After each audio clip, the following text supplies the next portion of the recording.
Mic check.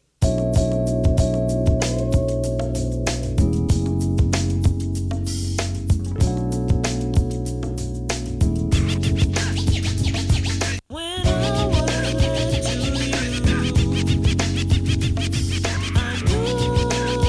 you, I knew you were the one for me. Come through, dig the sound. I swear the whole world could do you empty. Crowd around. I used to cop a lot, but never cop no drop. Hold mics like ponytails tight and bobble ops. Stop and stick around, come through and dig the sound of the fly brown 6060 psycho who throws a dick around. Bound to go 3 plat, came to destroy rap. It's an intricate plot of a b-boy strap. Fem stack cats get kidnapped. Then release a statement to the press, let the rest know who did that. Metal fist terrorist, claim responsibility. Broken household name usually set in hostility. What is MF, you silly? I like to take men's to the end for 2 milli. Do-do-do-do-do, that's the audio daily double. Rappers need to fall off just to save me the trouble. Yo, watch your own back, came in and go out alone, black. Stay in the zone, turn H2O to cognac. On doomsday, ever since the womb till I'm back where my brother went, that's what my tumor say. Right above my government doom, either unmarked or engraved, hey, who's to say? I wrote this one in BC. Hey guys, welcome to another episode of Alex Has No Friends. 13, maybe? I don't know.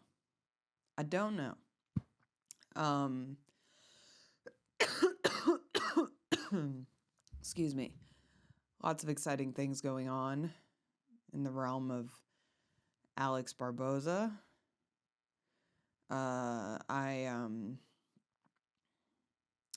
So I got the first review round back from the city, and it's looking like I have to go, I definitely have to go through a second city review to get all of my paperwork straightened out.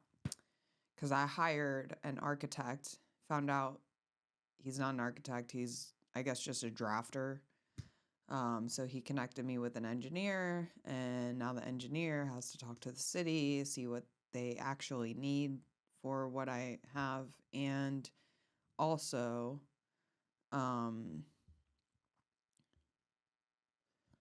basically just get that stuff submitted. Hopefully, God, please correct the second time, because when it's like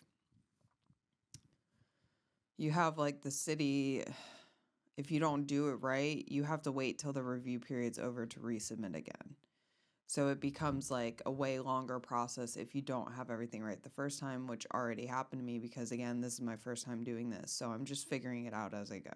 I'm learning a lot of shit, but it's been, I won't bore you with that too much. The inside of the club, pretty much done. I'm taking it slower now because I have more time to like perfect the inside of the club and make it like, how I envisioned it to be.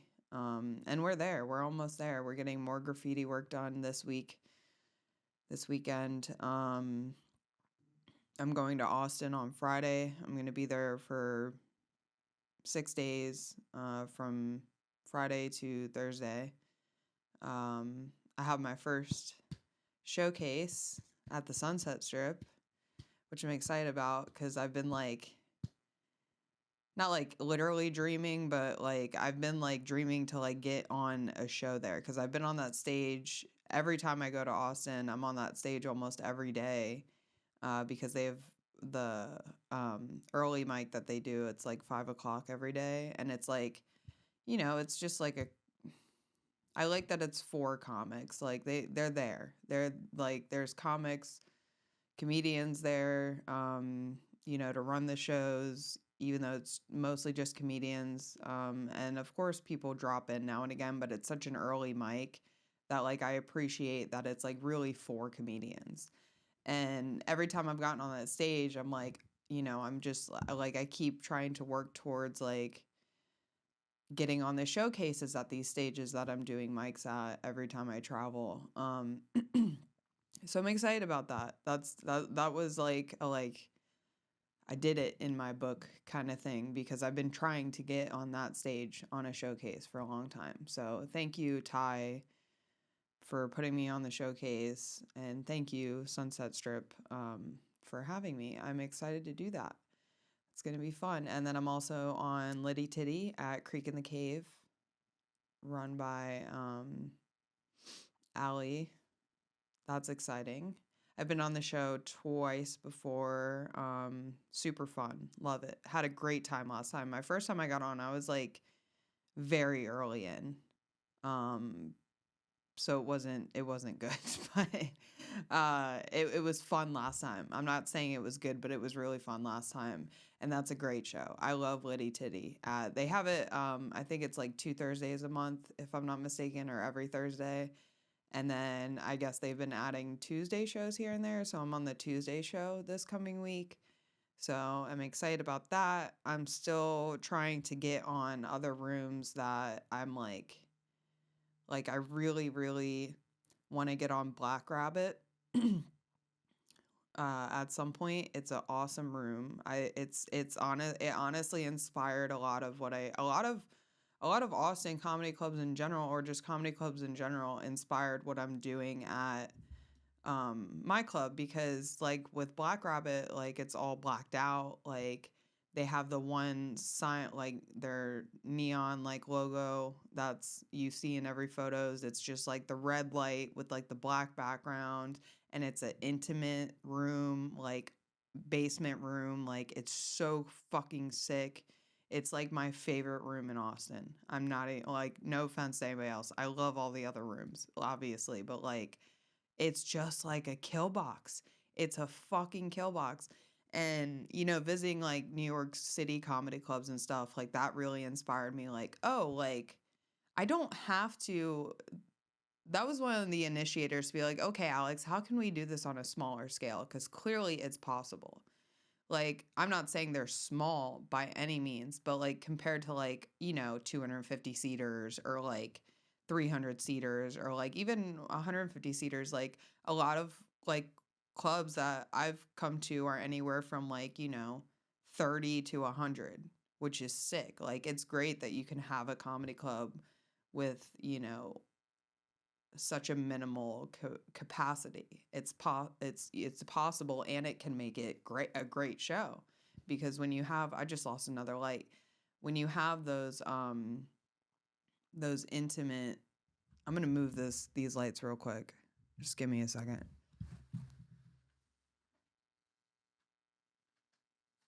I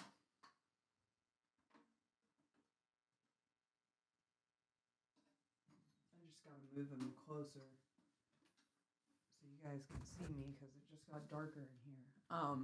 Anyways, it's the light's gonna be fucked up. I don't care. But anyways, I was like, oh, like I don't, because I had the thought of opening a comedy club like pretty much as soon as I started comedy. And I remember this specifically. I was standing outside of Beachside Retro with Brian Milligan, Matt Glidden, and somebody else. And I asked them, I was like, have you guys ever thought about opening a comedy club? And I was just kind of, my initiation of the question was because I was really just curious about, like, is this like a common thought of every comedian? Am I just having this thought because I'm just this excited early in? Right? So I was just kind of inquiring, and they said yes. So I'm like, okay, this is like a common thought, because it has, not common, maybe not everybody, but like it has to be a thought, because like to me, like I did it mostly so I could have a stage that I can get better on, and I can do comedy full time, and I don't have to work a full-time job, and I can really work on the shit that I love. And it's like, okay, that makes sense, right? So I obviously I was like maybe 2 or 3 months into comedy when I asked them that. So I let the thought go, kind of. Not like go, but like it was always in the back of my mind. It was just like, I'm gonna do it, at some point. I think, I don't know, the thought just wouldn't leave me alone. So I was like, oh, I'm gonna, open a nonprofit. I'll start the pop-up comedy shows. I'll apply for grants, and I'll buy or construct a big comedy club, right? I was thinking on such a large scale that I was like, oh, this could take 10, 15 years for me to even get the funding to like be ready to do something like this. So I kind of left the thought alone for a while. And then I started, going to other places. I mean, I'd already been to Austin, but like, I gone to New York, I went to Vegas, and I went to all these places, and I'm like, oh, like you don't have to have the best, the biggest, like it doesn't, I can start small. I can start small. I don't have to have a huge 150, 100, even 75, even 60 seater club because, I had to downgrade my capacity due to the size of my comedy club. But that's the thing is like, it flipped my whole perspective on how this could be possible. I'm like, oh, wait, like this is within reach to a point, right? Because the finances was an issue because it still takes a chunk of money to even, lease a place and like build it out and like actually prep it as a comedy club. Sure, I could have just thrown a microphone and some chairs in there, but I'm trying to build something that reflects what it will be in the future. You get what I'm saying? Like, I started with that. I started at Villain with 2 green uplights, like the cheapest of the cheapest Amazon uplights. I'm sorry, maybe it was a kava place that I did. Yeah, the kava place. This was 2 years ago. I was like 6 months in. I started show at this kava place, and I had like 2 uplights, Amazon uplights, and the microphone, the speakers they provided. And then I just eventually, okay, now I have a place like Villain where I built a stage, got spotlights mounted, got speakers, got all the equipment, got the chairs. And it's been running for over like a year and a half now. And then I upgraded to the pop-up shows. And those were like the more professional shows where it's like $20 a ticket. It's a tight lineup. We got like 4 to 5 people on the show. And I did and it was initiated as it is the nonprofit. The comedians get the door. That's the goal. And a lot of people have looked at me insane when I said that my goal is to pay comedians 100% of the door, no matter who is working, right? And they're like, oh, you got to take something. But like, you guys have to understand, like, I'm not doing this for financial gain. I'm doing this so I can do comedy full time. And I can be a better comedian. And I can be a funnier comedian. And I can work my way up the own ladder that I'm building for other comedians. You know what I'm saying? So it's like,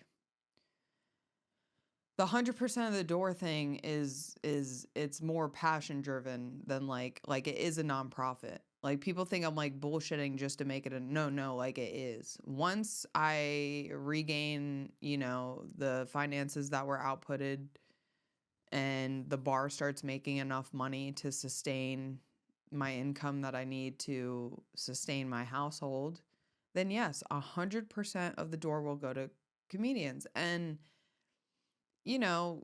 club owners may look at me crazy. It's a different concept. It's not the same as a standard comedy club. This is different. This is what I'm building is different. It's not a part of the industry, and it's not in like a fuck the industry kind of way. It's just like, I mean, a little bit, because like, let's be honest, like these rules that they set at comedy clubs that aren't rules that are set by the headliner, that's set by the club. Like you can't talk about this. You can't say this. You can't say fuck. You can't talk about Iran, you can't talk about this. It's like, no, that's not what comedy is about. So that's kind of what I'm fighting in a sense by opening this place.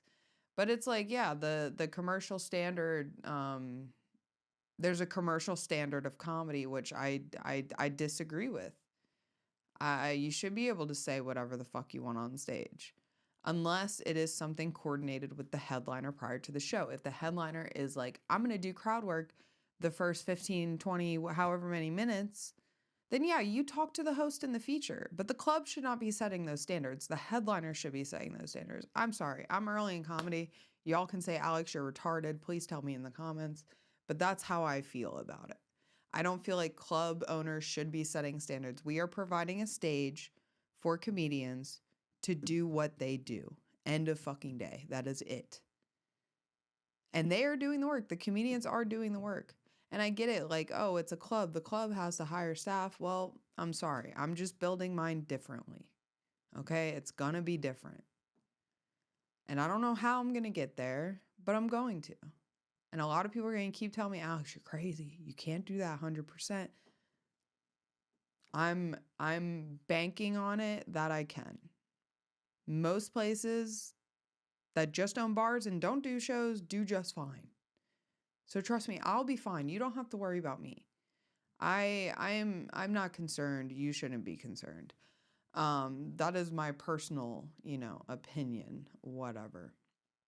But yeah, so I started looking for places, and even though I didn't have the money, I found a place, somehow got the financing. Thank you. But yeah, it all happened so quickly, and it's just crazy to think. I was looking back at my stand-up. It's like scrolling through my own Instagram because I'm an egomaniac, and I was looking at old photos of when I first started comedy, and I was like, wow, like I would have never have guessed when I first started comedy that I would own a comedy club just over 2 years in. It's insane. To me, it's insane. I know people look at me like I'm insane. But if you don't follow the insanity and follow the fear, what are you doing? Let's be honest. Sorry, I'm not talking shit. I'm just saying. A lot of people stay stagnant because they're fearful and they're not willing to step into the fire. You know what I'm saying? And I'm not saying I'm not doing anything special. God, please don't take that as oh, I'm better. I'm not better than anyone else. I'm just saying that don't look at me crazy because I'm doing something I chose and felt was right to do. You know what I'm saying? It's you're never going to listen. I'm never going to listen. I've never listened to anybody. I do what I do and I do it. You know what I'm saying? I'm sorry, I'm distracted. Anyways, you know what I'm sick of? I am so done with mail. What are we doing? We've had email for goddamn near fucking 30, however many years, and we still have mail? Why am I getting mail? I don't understand why mail exists anymore. I don't understand why satellite TV exists anymore. Okay? What are we doing, guys? We are in the future. We have email. We got text messages that they're sending us because Facebook is selling our goddamn data. You're telling me that we still need mail? We still need mail. Oh, you gotta sign up for paperless statements. Bitch, just stop sending mail. Give me the $5. Don't even tell me about it. Just stop sending mail. We are done.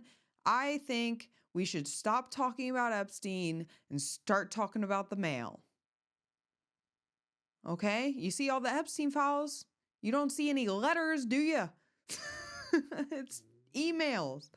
We're done with mail. We don't need mail. I don't need a mailbox. I need a box. I need a city provided box for packages. Okay? I need a warehouse. Okay, Amazon, every house that you deliver to, you need to give us small warehouses to keep our boxes in. So these clowns don't go around stealing shit. You know what I'm saying? All I'm saying is we need to stop with the mail. Okay, enough mail. I'm sick of Ahmed sending me a $20,000 loan request for credit I don't have. Okay, you're lying to me about the payments. The interest is 35%. Stop mailing me. I'm going to change this podcast to Alex Rants.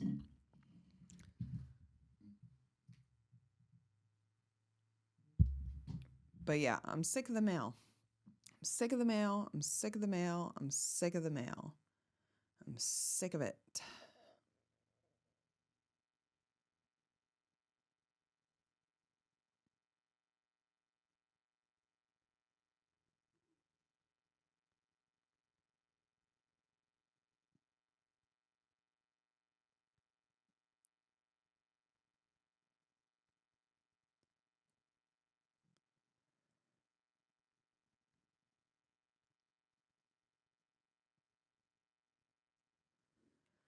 Sorry, my husband's picking me up nails. Not nails, nails. I have to hang. I'm making like, because I used to work in the food industry. Thank God I did. I'm going to have like opening, closing lists, for like my shit behind the counter to like open the club and close the club for when I'm not there. So that way it makes it easy for people to not have to guess what they have to do, because I hate that I'm so particular, which is like, oh God, if I ever do have people that work for me, they can't work for me. Like, I need to just hire someone that I trust and then they can work for them, because I can get bitchy. I'm very particular, and when I fix things, cuz I'll just fix things instead of asking people to fix things cuz I feel bad about asking to fix things. So like I'll just do it, but then I feel bad because like the person will be standing there watching me fix things. I've done this at Villain before. People know it. Like I've walked in there and seen like the curtain like a little bit like crooked in my eyes, even though nobody else fucking notices because it's dark in there. But I'm like, oh, the curtain's crooked. So I'll like take it down and start redoing it. And then I'm like apologizing the whole time. But it's like I'm so particular about the way I have things done and the way things are set up, because like I don't know. I'm not OCD or whatever, but I'm just like I like things a certain way. So like I can come off like bitch like because I'm always like fixing things and trying to perfect things and like whatever. But yeah, stop sending me fucking mail, okay? What's next? I mean, I gotta clear. I gotta take the C-man's advice and just clear my algorithm. Okay, I am so done. Listen, AI, cool. When it was just a thing you could talk to, cool.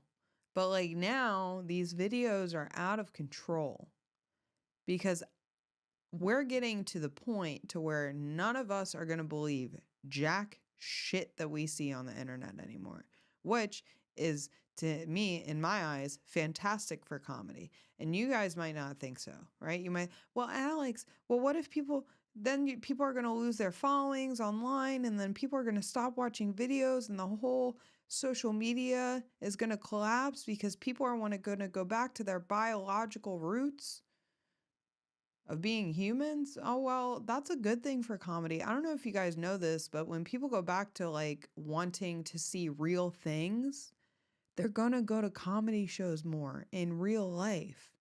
They're gonna go to shows more in real life. That is amazing for comedy. But you're like, Alex, well, but the following, but the audiences, but the fans, they won't know who we are. Yes, they will. If you fucking put yourself out there and travel and meet people and do shows everywhere and do your thing and fucking be funny. You know what I'm saying? So like I know there's a huge boom in comedy right now, right? We're in this Netflix, YouTube, social media era where comedy is fucking huge. It is huge. I mean, Kill Tony is on Netflix. You've got so many specials on Netflix, and not just on Netflix. You've got the HBO specials, which I don't know if they're releasing those anymore, but I've seen specials on Hulu. I've seen specials everywhere. So comedy is just like being consumed at a mass rate right now, at least in my eyes.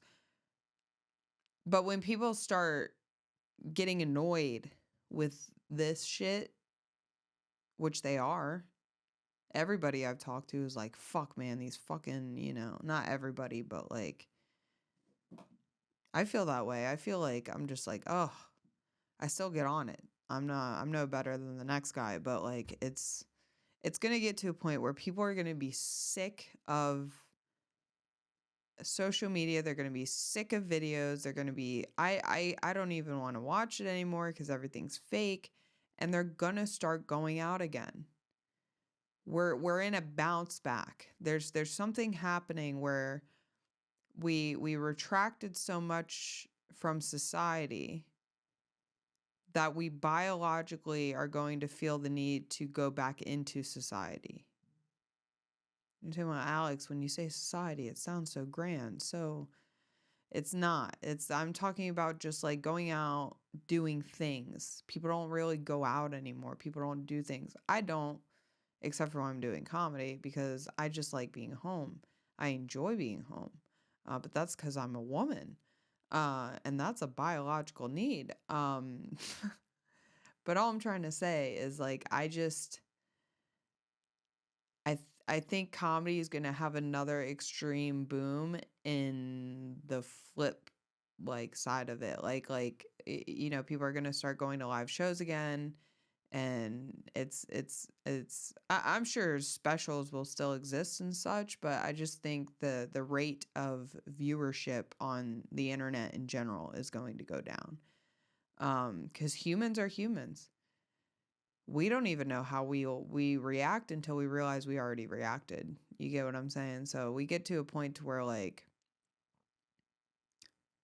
yeah, people are going to get annoyed. They're going to get annoyed, and comedy won't die. That's the fear. People are like, "Oh, the internet, fuck, we're fucked." No, like if the internet dies, comedians are good. We're artists. We've been around since the beginning of time. I'm sure. The fact that we have the ability to laugh means that laughter has been around since the beginning of time. It's a human need. So comedians will never die. Never, ever, ever die. It doesn't matter how far into the past or the future you go. Comedy is an art that will remain forever.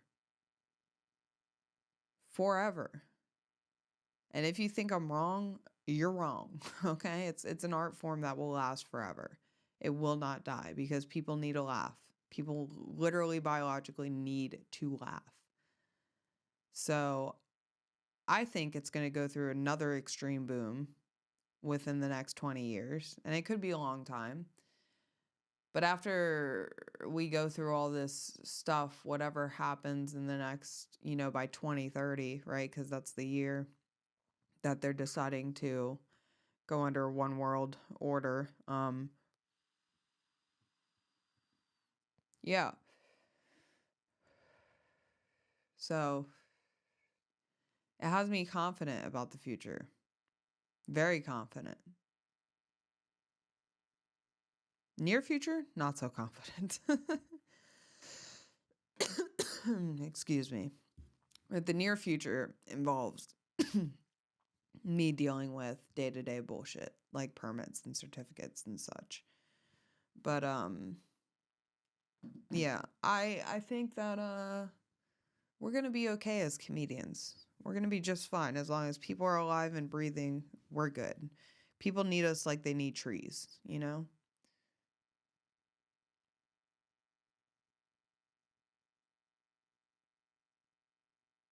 Wow. Silence. Haven't heard that in a while. There's a background noise going on. When I'm working, I'm like either listening to podcasts, listening to music. I have been, not the past couple days, but I have been like, when I go do work at the club, I've been like doing it with no music, no background noise. It's kind of nice. Cause like I'm focused on what I'm doing, I'm not just breezing through life, because that's what music does for us. It makes us breeze through life. When you sit in silence, everything feels so much slower. I can hear my Hello Kitty clock ticking. Every time it counts forward, another whisker has fallen. I'm sorry. Oh yeah, I'm too deep. Too deep. I'm scared, shitless, but I'm getting more confident. I'm confident about opening. I don't know when, guys. I don't know when. If you watch this and you see me in person, don't ask me when the club is opening. I'm basically going to announce an official opening date when the inspections are done, because I don't want to keep doing this public back and forth cancellation shit, because it just doesn't look good. I'm hoping April. I think I know I'll be open by April. Not by April, but in April. I don't know when. I'm managing, behind the scenes, the people that have been booked. I appreciate everyone being so supportive. Thank you. I think that was good. I think that's long enough. Guys, if you even made it through the end of me talking, wow. Give yourself a pat on the back. Because, goddamn, I can't even listen to myself sometimes. Sometimes I talk to myself all the time when I'm alone. People don't see it because they're not there. It's like if a bear shits in the woods, do you smell it? But I talk to myself all the time. All the time. Watch, I'm going to pick up my phone. 10 signs of schizophrenia. Talking to yourself. Oh, God. Guys, if you're still here, it can get embarrassing for a moment, right? When I make it, I can't even take myself seriously. When I make it, I know I'll be spatting off some crazy shit. You'll be hearing me talk about crazy stuff. I'm going to start sounding like I'm out of a movie where angels and demons exist. I'm going to start talking about crazy shit. I'm going to start talking about whatever I know, or whatever information is provided to me. Just know, guys, this is the video to go back to 20, 30 years from now. Be like, man, she said it. She said it was going to happen. Listen, I may be too high. Hold on.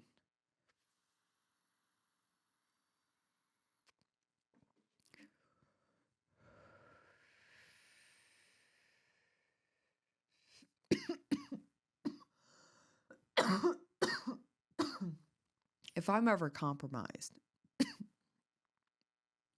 where I start talking so crazy that people decide to put me somewhere, Baker Act me, put me under some sort of Britney Spears situation, if you see any of that happen, break me out. Get me the fuck out of there. Angels and demons are real. God is real. The end of the world is coming. We all need to repent. Get me out of this psychiatric unit.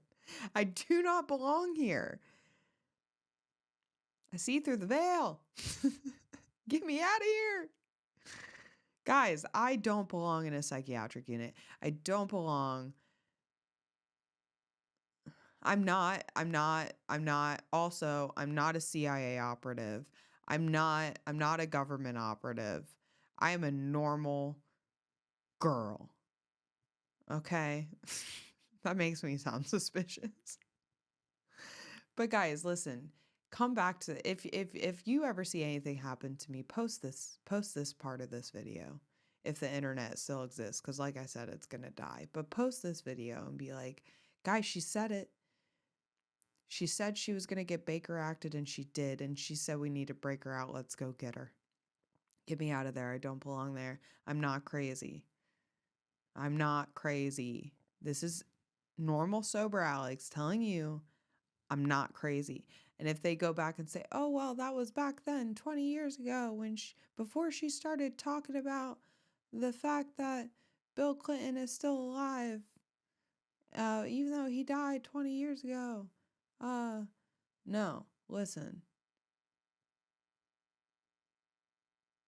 Get me out of there. I don't belong there. And if they come after me, they, I don't even know who they is. That's crazy that the Illuminati are the first people to have pronouns. If they come and get me, if the Illuminati come and get me, guys, I didn't suicide myself 20 years from now. Please post this video. Be like, she didn't do it. She was right. She was right. I don't even know what I would be talking about, but you know what I'm saying. And I'm going to say this every so often. Just make sure I have it on record. Oh, every 5 years. She said if she gets Baker acted, we need to break her out. So we did. Because she's not crazy. Okay? The earth is a firmament. And she keep working that back and I'm about to throw the shit like back and forward. When she teasing what she got me good with her. When she move with it. When she working, when she got, she can't be new to it. So